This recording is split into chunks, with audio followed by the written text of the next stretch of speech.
Ooh, let's get with the voodoo doo doo. Do you see me on your CVTVs? I should be somewhere located, somewhere where you can see me anywhere, and I don't know. You just gotta wait for us all to socialize, equalize, and pretty much appear across the networks. I know what you're waiting for. You're waiting for me to say it. These tiny little words for us all. Welcome to the show, yo. I really do mean that. You see the title for today, it is a little bit strange because instead of just being like one topic, we got 3 topics because, well, Wix responded. Did I get Windows on a thumbstick? And yes, new YouTube ads means new settings, and we'll have a test model set up for you to try this technique of spotting potentially illegal server-injected ads. Now, before I go any further, I want to thank our sponsor, Shieldfolio. That's right, Shieldfolio, right above me. Look there. See the QR? Scan it with your phone, drop in, and buy one today. If you use the code on their website, BitcoinLivejn, just as you see it written right there, you will actually be able to get 20% off the Shieldfolio you buy today. You can actually find this in other places than their website. Just so you know, in case you're trying to use Shieldfolio Walmart or this discount at Walmart, it's not going to quite work. Go to their website, scan in the QR above me. Now let's go ahead and roll in with the roll-ins.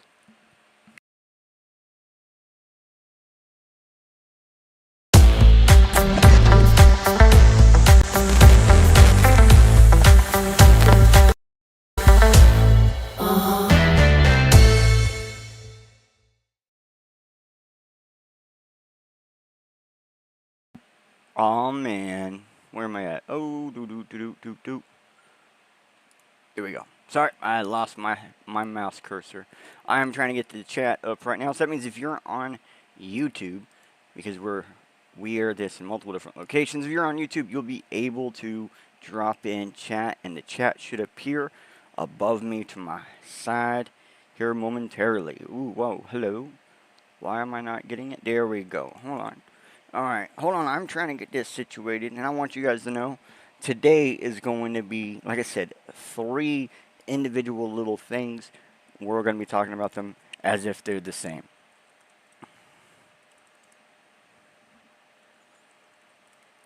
And they actually have nothing to do with each other. They just all happen to coincide together. That did not work out.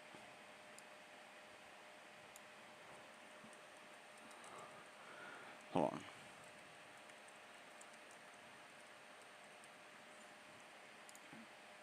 There we go. That worked out. So now we go over here and we say we want to turn on.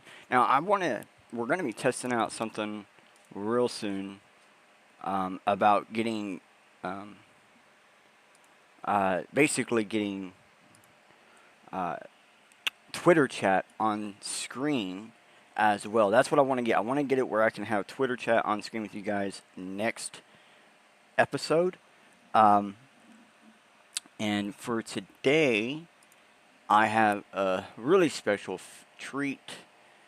I'm simply doing it right now, trying to see if I can locate the show on Twitter, because last time I did this, it actually loaded up the comment section in the Twitter live stream, and I was doing this for someone else's through Bitcoin Live, so let's give it a try.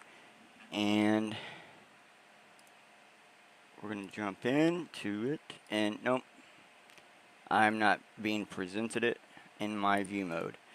So if you're in full view screen on your Twitter desktop, you should be able to view and comment there too. Again, I'm going to figure out how to get it put into here. I want them in here next time we're in. All right, now, enough stalling. Let's actually get to what we're talking about. Like I said, Wix did respond. They actually said something. They said hello, blah, blah, words. And I have to admit, I kind of expected what we got. So let me show you guys what I'm talking about. Bring up the main screen. Boom. So, if you guys didn't know, last episode, come on, reload again. It's just because I was trying to get the things to load on the other screen. Alright. as the last episode, we actually did contact Wix. We talked about how a YouTuber, Smash JT, had a SDOS or social denial service on their website, smashjt.com. And at the time of writing that show, I made various contacts to Wix and others over the debacle, and Wix, like I said, did respond back from this. So, let me look at that. Alright, so here's what they said, and we're going to zoom in so you guys can get a bit of context of what's actually going on. Keith Lawrence, apparently from Wix, said, "Hi, thank you for contacting Wix. I've checked the site, which you reported to, and was not able to determine if it was in violation of Wix terms of use." We already know it wasn't. Like, they've already admitted that to the other party. But as you can see, they're purposely trying not to. And I didn't really expect them to comment much on it, so that's fine. But we did ask a series of questions, which they immediately ignore. He says as a website, they just repeat something they have on their main FAQ and terms of service. And then are you, of course, if you take legal action against any of our users you deem necessary, which I didn't say anything about legal action, which is really weird. So that's probably just generic insert. We would like to suggest you contact the site owner for concerns, blah, blah, blah, and other legal actions. I don't know why they keep talking about legal actions, but I'm just assuming they think I want to sue them or something for some reason, which not at all. If we look back, I pointed out the fact that I'm writing a paper about this type of attack and the fact that they associated with the attack because they did. We proved that last time, and we have a series of questions. So, of course, I simply replied back like, "Bro, you didn't respond to anything else I asked about." And then I just repeated them again. I'm just going to keep doing this, and I might reward it every time I respond. Every time they respond back, I'm going to reward it, send it back, re-asking the same questions over and over and over. This time I didn't reward anything, and we'll try it in that method where as we get stuff, we'll reduce what we're actually asking them. That seemed to work for the people who took down smashjt.com, so let's see if it can work for us to get more information out of them, simply to prove things. Okay, so now let's go ahead and get to the real discussion. Getting Windows on a thumbstick. Yeah, just because Windows is like a fancy proprietary Linux, and Linux can be fully set to a thumbstick or even an SD card, then we should be talking about, like, what is it that we need to do about setting it into a thumbstick, Windows into a thumbstick. I will get into the YouTube stuff here in a minute. I just want to really say you should be able to put Windows on a thumbstick. Alright, you can get Windows 98 on a thumbstick, you can get Windows XP on a thumbstick, you can get Windows 7 on a thumbstick. But from my understanding, Windows 8, Windows 10, Windows 11, it's only really about bootables. Bootable USB. So you plug in the USB and you can restore your computer from that. They started that with technically Windows XP, but that type of feature has always been available all the way back to like Windows, I think NT, or 95. So that's what this page here is. It is basically how to set up a bootable Windows drive, and that's a USB. And again, that's not what we're talking about. So I want to go ahead and show you what it is I am talking about, because there's probably some people out there not really sure what's going on. So here right above my head is a thumbstick. This is like just a memory stick that you would get that has so many gigabyte storage. Like I got two in front of me. One's a Cruiser Glide of 128 gigabyte. One's a ScanDisk Ultra USB 32 gigabyte.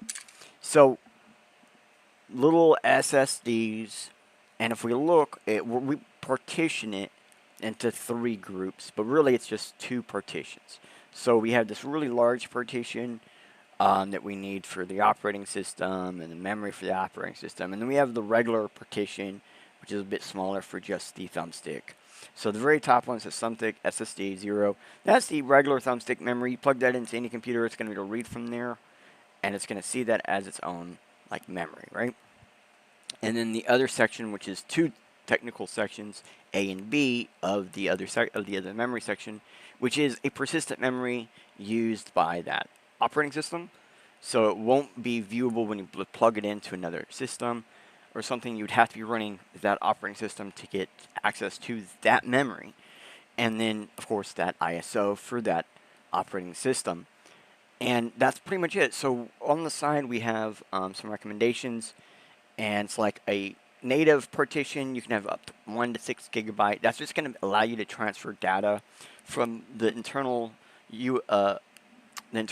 operating system and any external device that you're not loaded with. You're just kind of watching. You're just putting stuff on, moving stuff around. And keep in mind that Thumbstick SSD you would be able to access with this internal hard drive as well. The internal ISO would actually be able to access that as well. I don't have it on here, but it accesses it through the device. It gains access to the device when it boots up, and the device can see it, so now it can access it. So the first partition, which is your main new partition, that's going to be your persistent memory. You want your persistent memory at least 12 gigabytes, and that's going to be able to store your programs, all your stuff for your programs, pictures, things like that, right? And really, your Thumbstick, the SSD, you'd want all your public stuff on, and your persistent memory, you'd want your private stuff on. 64 gigabyte, I would recommend for that. Just like the native partition, I would recommend 100 gigabyte. And then B, the actual operating system, the ISO, it's going to need at least 8 gigabytes. I recommend 64 gigabytes in general. The most operating systems are going to need at least 64 gigabytes, including with updates and stuff over time. So really good thing to look at there. And so I mean, this is based on a 256 gigabyte Thumbstick, so of course there's some wiggle room there of changes and stuff.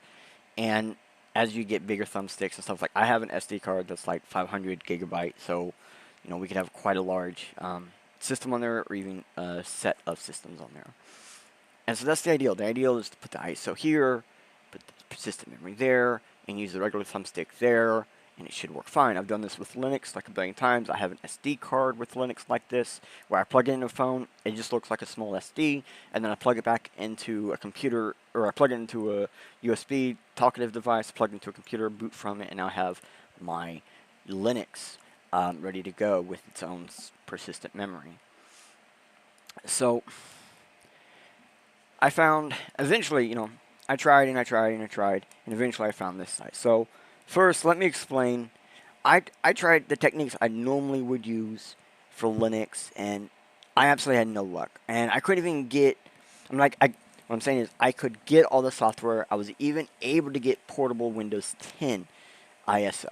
And I still could not get this to work, which most likely I need to find the perfect settings for the device that I'm trying to boot from, which, hint, hint, one of the reasons why this probably doesn't really work that well, or why it's not as good as Linux. But I'm still saying Windows is proprietary Linux. Just, you're not going to believe me. Now, that gets to my point of Windows being Linux, but it's still not Linux, is it? That's where the proprietariness is showing. And before I go into a Linux rant, this place here obviously figured it out.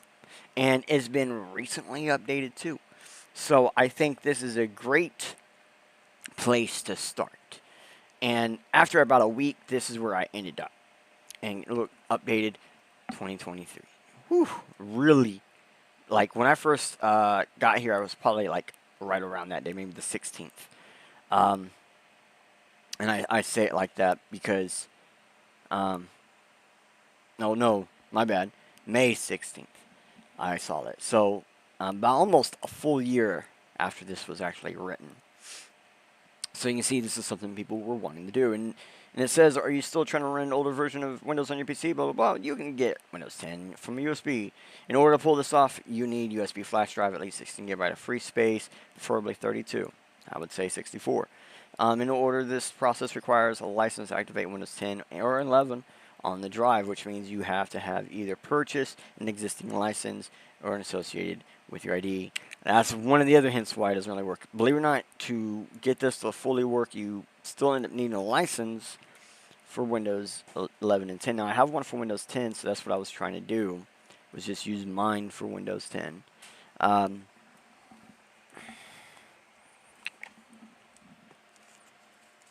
No, you have one yourself.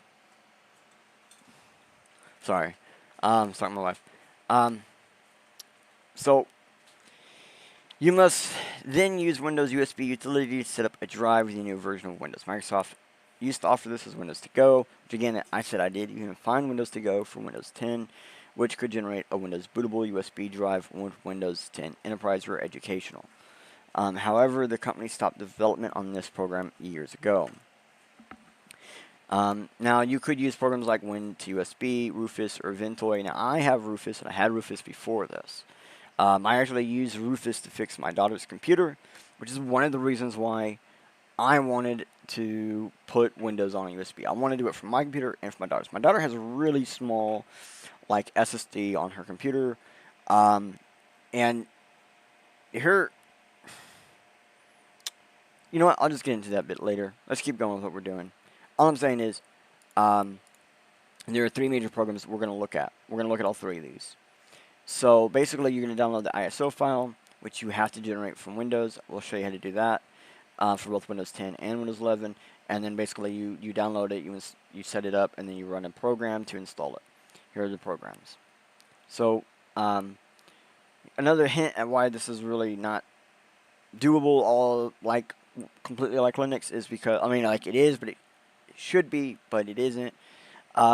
Is like you have to select the USB drive in the default device, and then you have to select the next button, the boot selection. Choose your serial file. The click image field will change Windows To Go. So basically, there's a lot of little things on here that if you don't change, you're gonna mess up. So for older computers, legacy BIOS, you're gonna need to change it to MBR, and for newer computers, you need GPT. And a lot of people are not gonna know things like that or what Windows version their key or license key might be for. And so then they got like Ventoy, and we'll get into those. So let's just jump into them immediately. Why even wait? Here is where you can actually get the Windows to USB, and I have not tried this one. People say it actually is legit, but I noticed that it pretty much costs if I want to do what I want to do, so I'm not entirely too sure. Maybe one of these days I'll get the money and just give it a try, and in that case, I might actually get this to work. So what I need to do, I need this one, because I have a professional version of Windows 10. And so let's just go to the next one, because I can't really show you more than that. It costs you money to use on it for most of them. Now, Rufus is like the common free one that everyone uses. This is the one I was using to fix my daughter's laptop, and this is the one I was saying, like, so like my daughter has like a tiny 128 gigabyte hard drive or SSD in her computer, because this is like used for like her art tablet and some little games. And Windows itself takes up nearly 40 gigabytes. So if I could drop this down to a USB, then we could, you know, make her computer a lot faster. See, one of the things that many computers nowadays, including hers and mine, is it uses their internal SSD, or mine's a hard drive. So it uses their internal hard disk, you know, the hard space, as a makeshift RAM and ZRAM of sorts. So not using your SSD internally at all for anything could actually be really useful. It could actually make your computer much quicker, especially for like artistic applications where they need to use an absorbent amount of RAM sometimes, especially for like zoom ins and things like that, where it just needs a massive amount of RAM real fast to use for the only amount of time that you're actually zoomed in. And you can see there's a lot of different versions of Rufus and stuff, and it's kind of easy to get a hold of. But the next one, people say this is probably the most legit of them all. I'm not gonna lie, this website kind of scares me a little bit. The way it's set up and stuff. You see what I mean? Its friendly links are straight up. You know, this is a Chinese operative, obviously. And I might eventually try this on a system I'm not worried too much about, where I can test it or whatever, because it says it supports everything, and I don't know. If you want to try it, you can try it. people do say this is the one that, a lot of people were saying this is the one they were using. Just be careful. That's all I'm going to say. I have no clue if it does or does not work. I just know I couldn't get this to work for me. So here's where you'd get Windows 10. And so like you just basically sit here like you'd hit download now. It's going to download this little thing. You're going to run. That little thing that you run is going to, like, do you want to copy this computer specs? And it's like, yeah, that's going to really help you out. And again, it says right here, you have to have a license to install Windows 10. And if you're upgrading from a PC from Windows 7 or 8.1. So that's the thing. Like, you can get Windows 7 keys. There are sets of keys where you can get, like, I think Windows 7 Enterprise or something like that. And you can get a free key and use it forever. And they had something similar for Windows 8.1 on Pro. But both of those, you have to have a full license on Windows 10. So no matter what you do, you end up needing a license. My computer already has a license. Like, I was able to extract or figure out how to get that license. That took some time.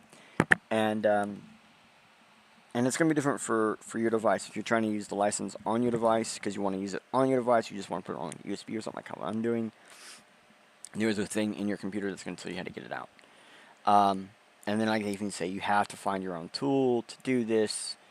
They tell you system requirements, but a lot of that doesn't really transfer. And the way they tell you how to do this is basically the same thing that we're going to, everything else says to do it. And if you go to Windows 11, it's a little bit more complicated, but it's basically the same thing. You can download the Windows 11 installation media, or you can get the ISO right here, which most people are just going to want the ISO, especially for what we're doing. You're going to want the ISO. Simple. And then you got to answer a bunch of questions, download an ISO that will fit your range, and then boom, there you go. But we're not really done like that, because I know that seems like that's it, you're done. First off, a lot of you are going to need to format your drive first. And I just realized I have not been giving you guys the QRs. Here's the QR to how to format your drive. So it's pretty simple. It's always the same with Windows. Just how you get to it might be different. And there's a handful of different ways to get to it. Here you go. Let me go back, make sure I get you guys the actual links. Here's the Windows 11 link from actual Microsoft. And here is the Windows 10 link. Again, all actually from Microsoft. Make sure I got you guys these. Here's Ventoy.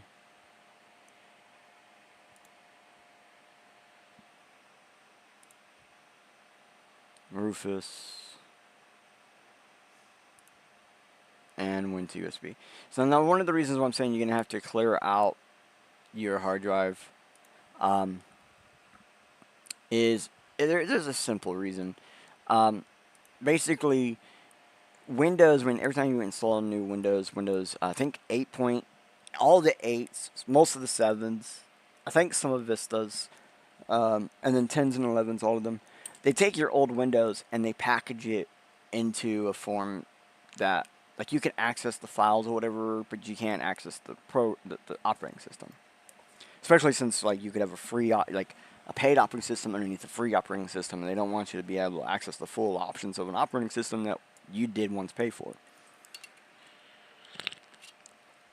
And the reason why, like, every time you bought a computer and they had a license key on it or in it is because you paid for that license, whether you realize it or not. So, you're going to need to wipe it out every so often to not have a previous version of Windows files on the computer. So when you put Windows on there, it will not just immediately bloat as soon as you do. And then every time you have a profile on there, it's going to bloat. Anytime that you have, like, specialty options set, it's going to bloat. So you be really careful about how you do everything, and especially if you had, like, some options you were using for a while that bloated your Windows update setup, anything that was updated, and then you stop using it. Windows will have a hard time wanting to delete that. It basically will try to hold on to that as long as it can. And my daughter's computer had something like 20 gigabytes of data it just would not let go of, no matter how hard we tried. And we couldn't figure out what was going on. Eventually, I just said, you know what, I hand hard removed the stuff we knew she wanted, and it came down to we just had to, yeah, hand wipe it and restart from scratch with her, and then move her actual files over later. So yeah, last half. Let's get to the last thing, because this is probably what everybody really. If you're here for something, this is probably what you're here for. YouTube's new trend. So, okay, yeah, wherever you are watching this from, put F in the chat right now for user security. This is, actually, I'm going to do it myself. I'm here. F in the chat. So, yeah, this is worse than it sounds. Like, for example, the company angle is that they are losing ad revenue when people do use ad blocker. I mean, YouTube used to only show ads on videos that wanted ads, but now, you know, now they play them on any video. And I mean, YouTube used to pay people for ads shown on their videos, but now some people unable to even get ad revenue get ads on or in their videos. And I mean, it's free to watch, right? Well, isn't an ad making it not free?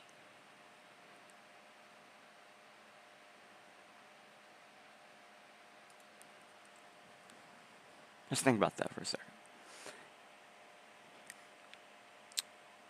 An ad making it not free. Ads are paid spots. So if I watch the ad, the company on the other end who's trying to get ads pays for the ad,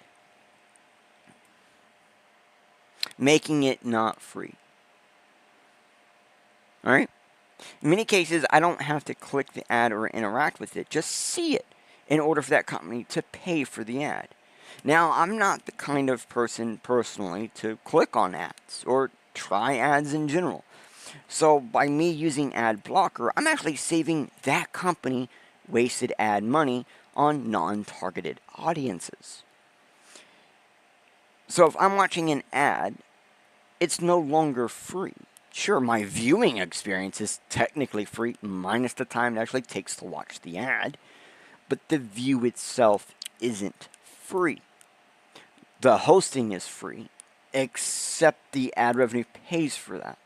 That's one of the real reasons for this forced ad system. It's to pay for free parts, not viewers get.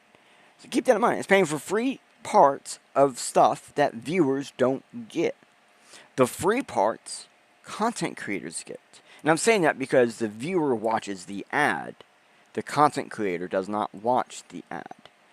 Think about that for 25 seconds. The people watching the content is paying for the content being watched? No. The content is paying... Okay. People watching the content is paying for the content by watching the ad to force the company wanting ads to pay for the ad. That's a bit backwards, isn't it? It's hard to just say because it's a bit confusing. I watch a video, watch an ad, that ad company is now forced to pay for that hosting of that video. In retrospect, not fully, but yes. The creator should be responsible for, or the host should be responsible for.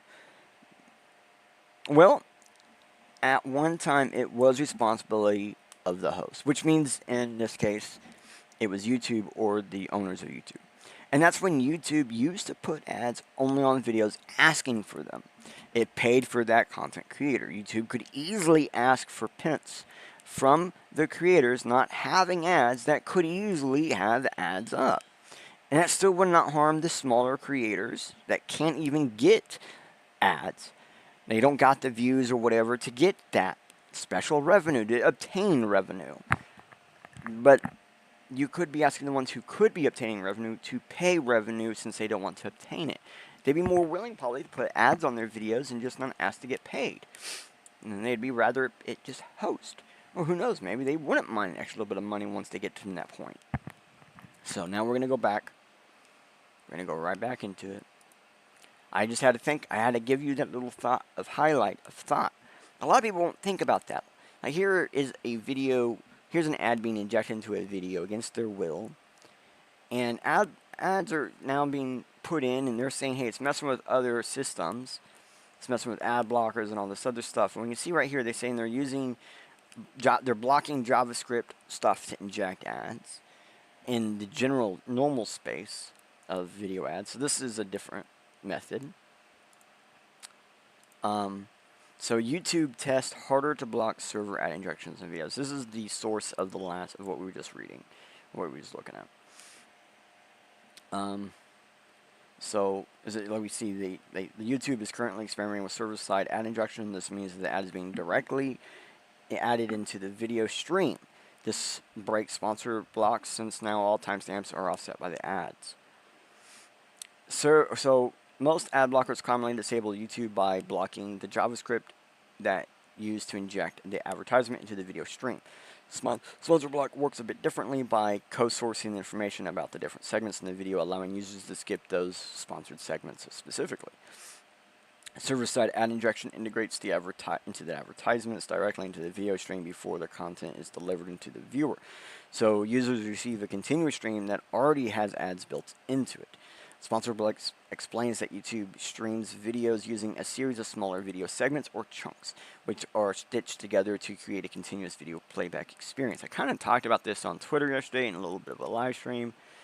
If you want to check out that, a little bit more information on how that works. And a manifest file determines the order in which these chunks are played. And when a user clicks on a video, the YouTube server sends a playlist that includes both the content and ad chunks. So that's how a normal ad works. So for ad blockers, potentially solutions include developing more sophisticated detection, because now they're putting these ads, instead of the ad being a chunk that gets loaded, and then people can mark which chunks are not for that actual video. That's how a lot of ad blockers were working. They would see this is not a chunk for the proper video and remove it. But now the chunks are not being added into like this list, this manifest. Now they're just being injected randomly with a chunk.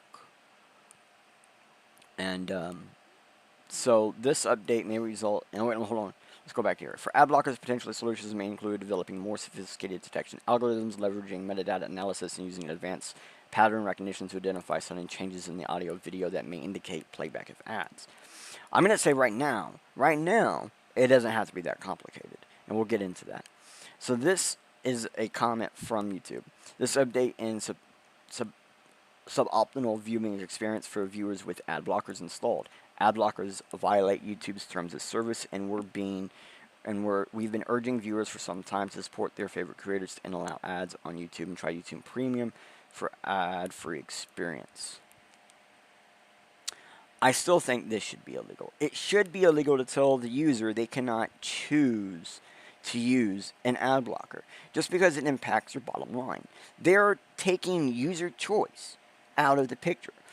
They could choose to not have an open-ended platform for viewing stored content from their servers, but they don't, or they do. So from that point, they don't get to make that decision anymore. They choose to have an open-ended platform so anybody can come and view.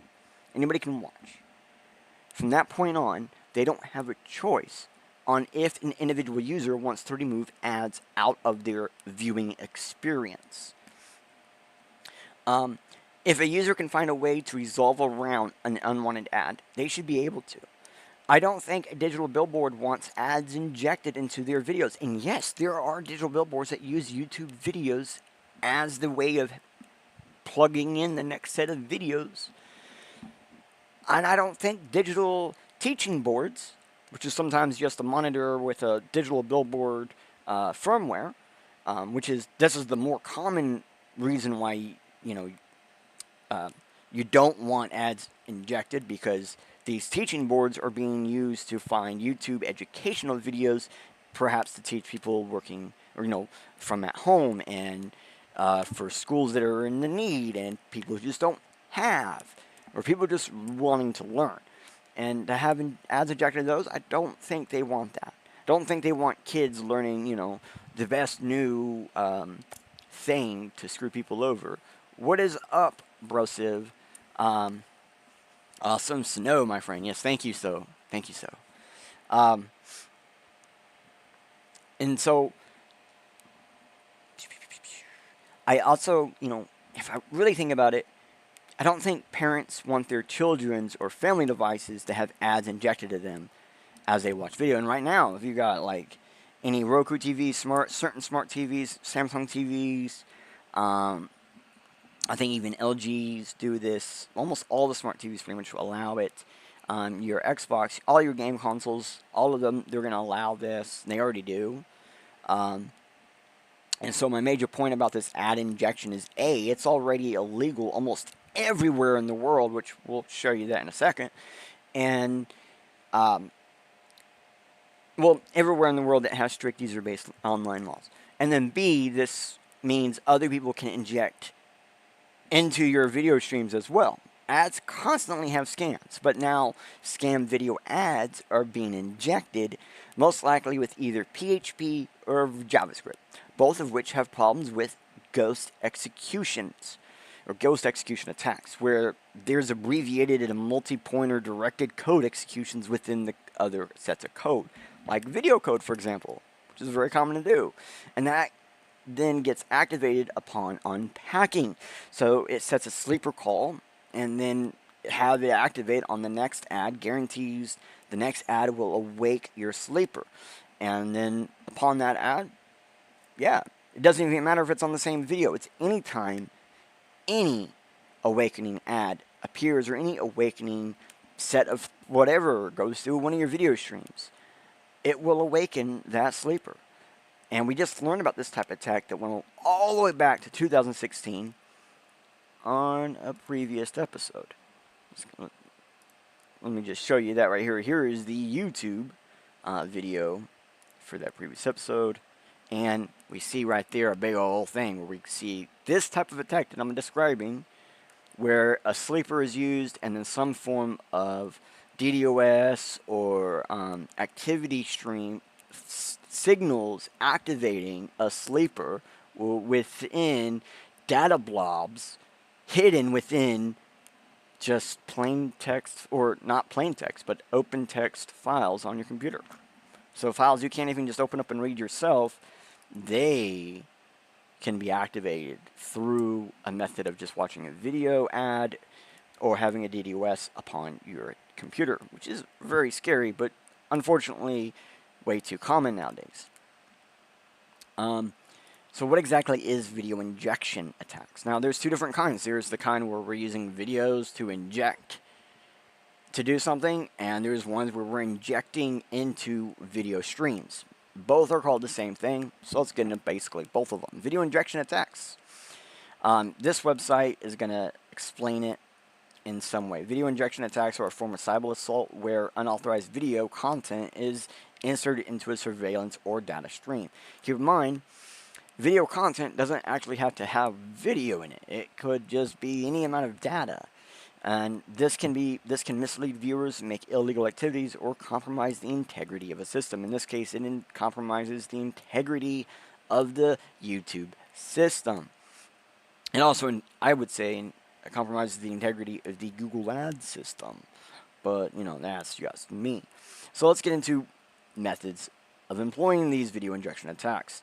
Virtual cameras. These are widely used for fraud with apps like Minicam, streaming pre-recorded or deepfake videos that appears is from a real camera. Fraudsters often rename these virtual cameras to mimic physical ones and play multiple web browser functions to do this in their favor. Hardware video sticks. These devices, which connect to via USB, don't use optics but capture digital video streams, such as another person's device, so what you're watching on your screen. They're recognized by the operating systems as a standard USB camera. JavaScript injection. Oh, this looks familiar. For web-based KYC, malicious JavaScript code injected into a browser can alter or substitute the video feed, tricking the verification process with fake or pre-recorded content. Now, keep in mind, that's not the only way this can be done. Basically, it says malicious JavaScript code is injected into a browser that alters or substitutes the video feed. Well, that's exactly what YouTube is doing.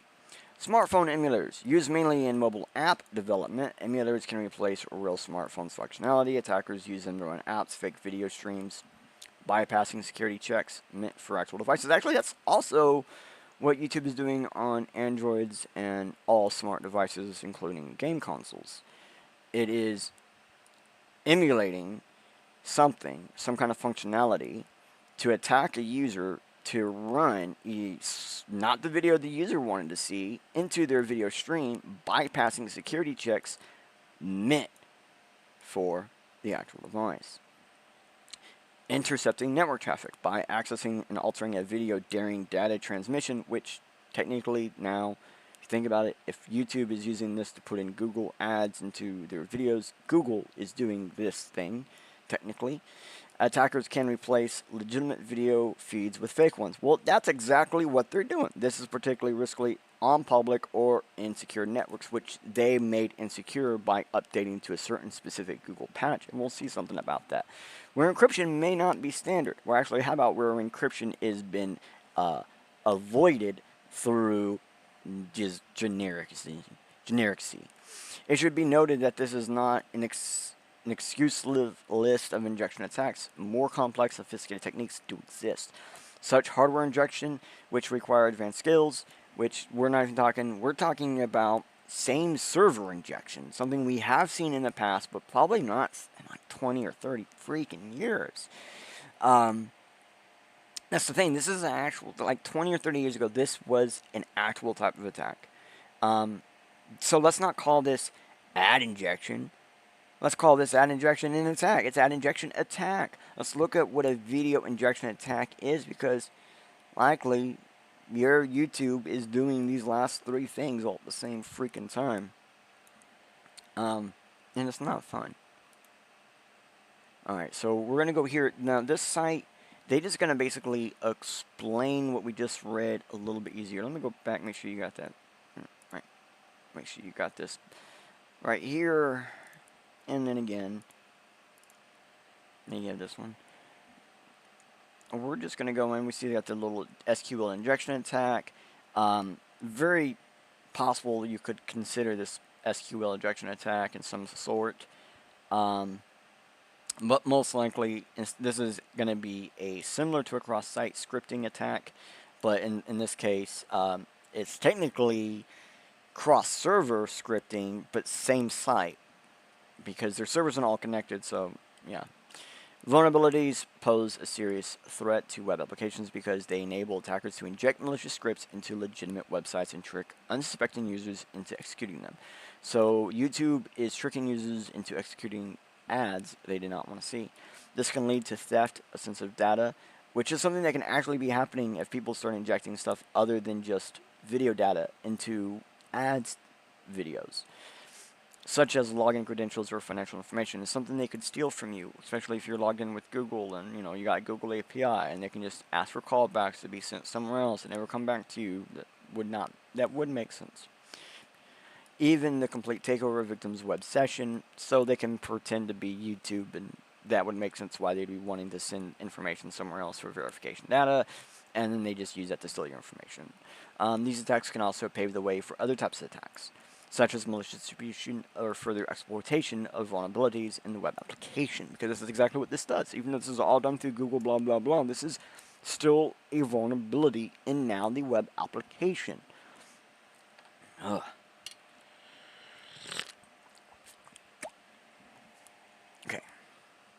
Okay. So, what can we do? Well, as we've done before, we can adjust our web browser settings.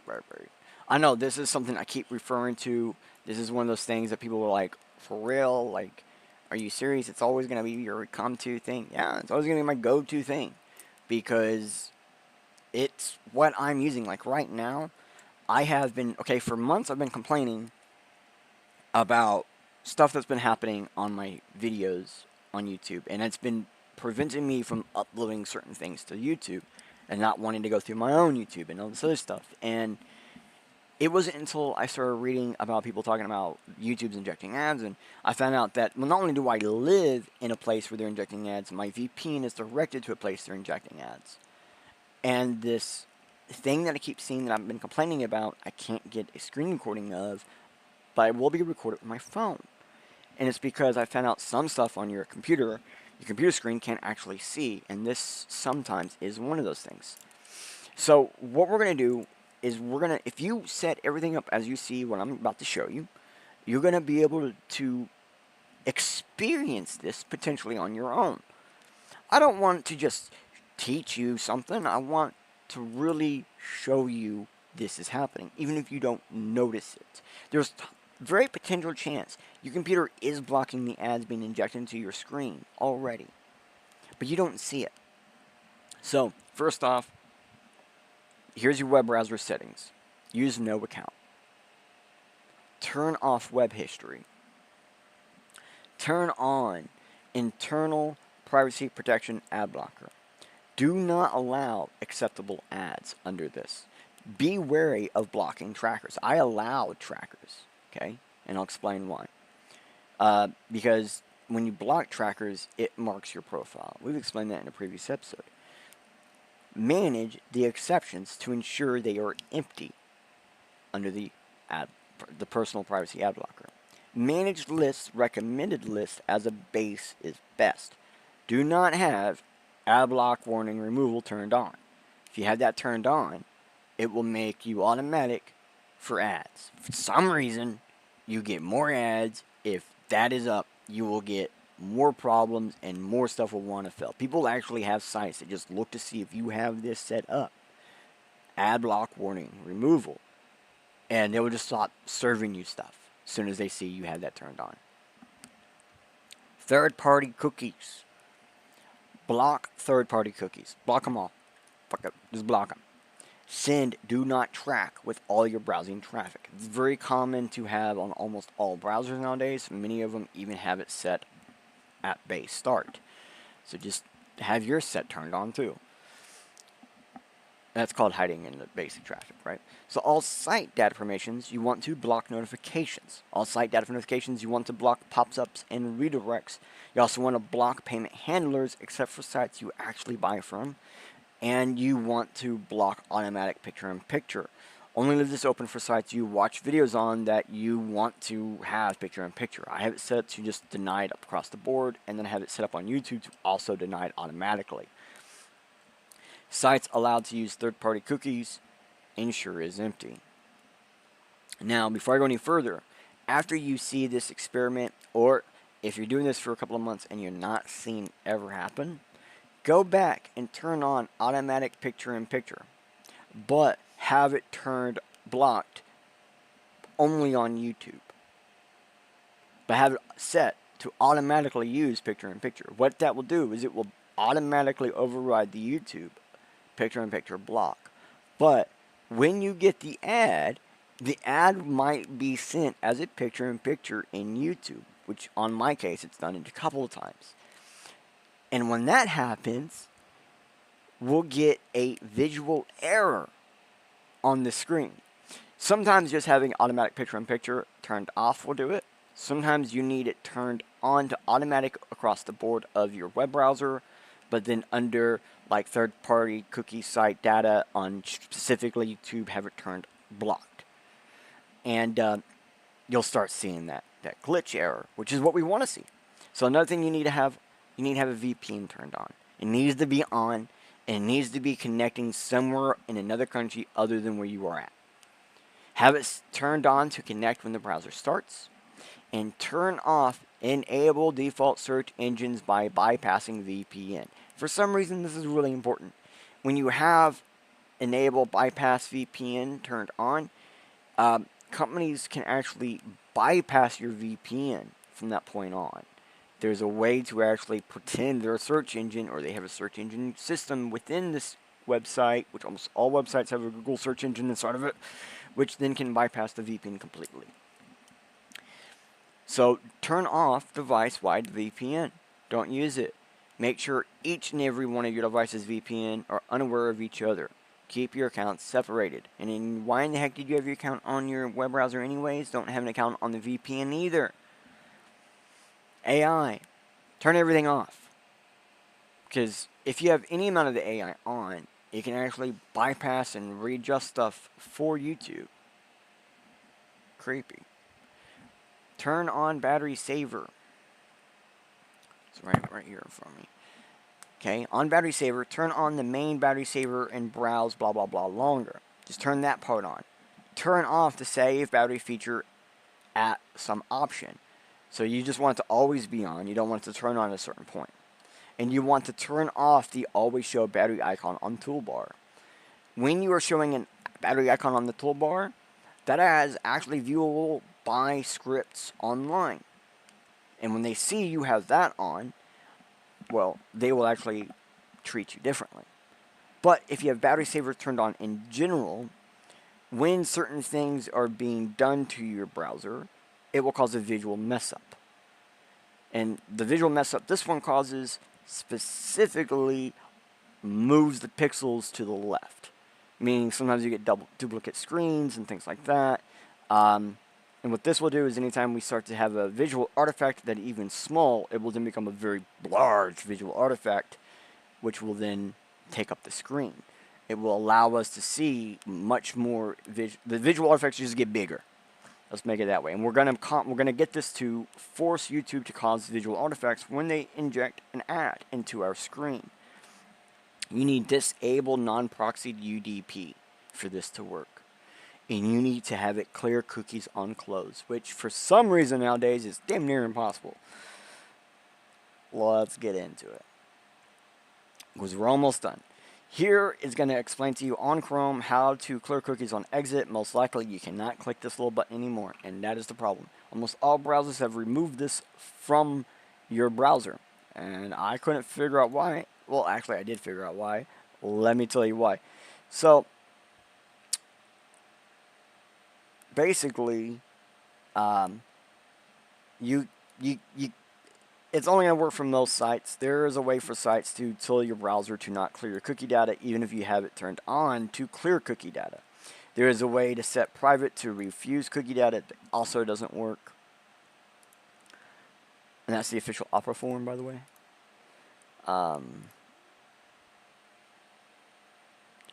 But if you go in here and you look, someone lets you know that basically, if you don't set an expiry date, it defaults the expiry date to the session. Now, if you refer to this website here, and it shows you how that works. I don't know specifically a way to set a time date on my computer for that.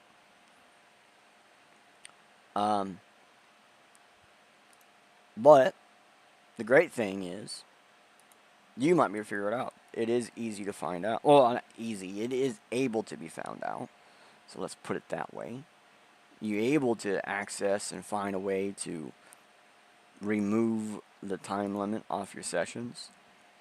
And so yes, you're really going to have to check to see if your cookies were deleted from your previous session, because you'll notice tons of certificates in your computer and possible cookies that are being used to spy on you. This is the feature of the future fingerprinting system Google is talking about. Google injects cookies, sometimes unrelated, or places you have actually visited in the past, to monitor data that is stored not locally on your machine. It's stored on their server, so you have no clue what they're actually talking about, what it refers to, or what it does. The next site with a Google connected check, the next site that is Google connected checks your cookies and places another cookie in there, based on if it's a site you visited recently or never visited ever. Will actually tell Google a yes or a no about whatever information is they're trying to get it on. It could be, has this user seen 2 videos without ads yet? Or what chunk do they need in the next video? It could be anything. Watch my previous episode on exiting the YouTube algorithm if you want even more exiting of the system, because in order to get this to work, you need to be out of the YouTube algorithm and the Google algorithm. Yeah, you need Google to basically not know what you're doing every day. as well as YouTube. Watch my previous episode on that to get out of those systems. So I won't get into it here. And so, no. Okay, let's just go over it now. I did not get Windows 10 ISO running directly off the Thumbstick yet. I did find a couple of Thumbsticks that might have specific hardware to allow it, and other ones that just might be bigger that might be better off suited for it. I have better in out and transfer rate and all this other stuff. Okay, I have just about got everything wrapped up, except I didn't explain the setup for the testing.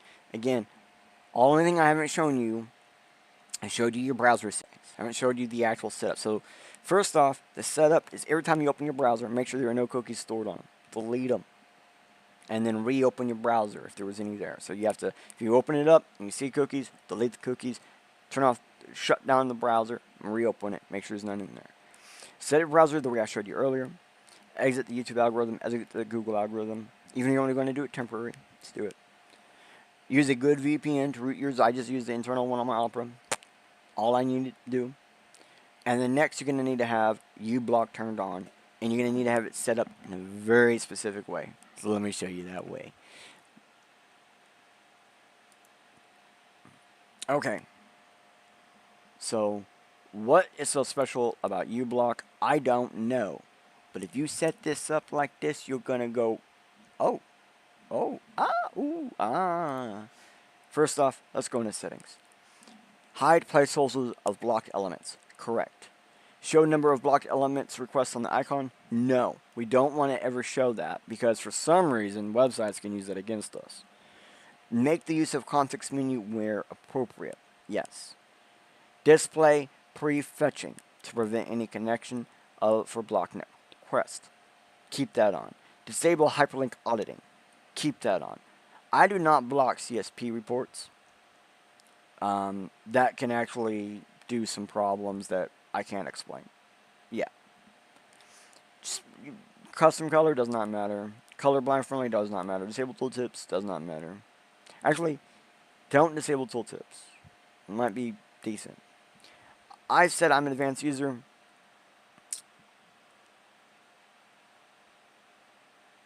I don't believe I actually have anything set on there though. Yeah, I didn't change anything or do anything there. I had to think about that for a second. So filter lists. Auto update filter list turned on. Parse and enforce cosmetic filters turned on. Suspend network activity until all filter lists are loaded. Do not turn that on. Ignore generic cosmetic filters. Do not turn that on. My filters is turned on. And of course, there's 0 things in there. The built-in is turned on. The ads is turned on. Only on easy list. Mobile ads would be fine too. Easy privacy is turned on. Of course, you see I don't have tracking protection turned on because I have my browser set up to prevent tracking. Turning this ad guard. Basically, you notice I don't use ad guard anywhere. I really don't recommend ad guard being used anywhere. That's my personal opinion. Yours may differ. So I just have very basic, very generic things turned on. And that's really important. Really important. I don't have all the possible options turned on. I have the most common ones turned on, basically. If you go into my actual filters, we have a YouTube filter that was injected on, well, December 17th, 2023. They have been injecting ads into your browser that long. Yeah. Here it is. Meal bar promo renderer. Now, you see I have this commented out. I have a little exclamation point at the front. And then apply changes, which removes it. I do have enable my custom filters. I do not have allow custom filters requiring trust. My thing is set up that says do not add filters from untrusted sources. But this was injected without my permission. So, if you have this in here, comment it out.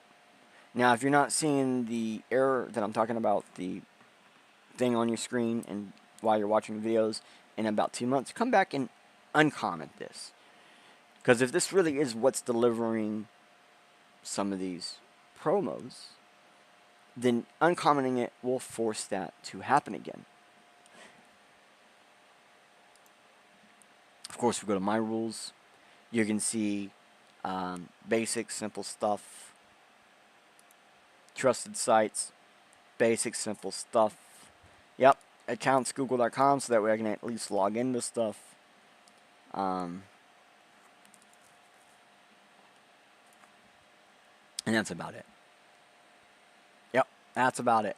Okay, so now, okay, that's how you set up your uBlock. It's really important to set it up like that. Really, really important. So, now when you watch YouTube, you will every so often get a screen loading error where you will see some artifacting on your screen, glitching even.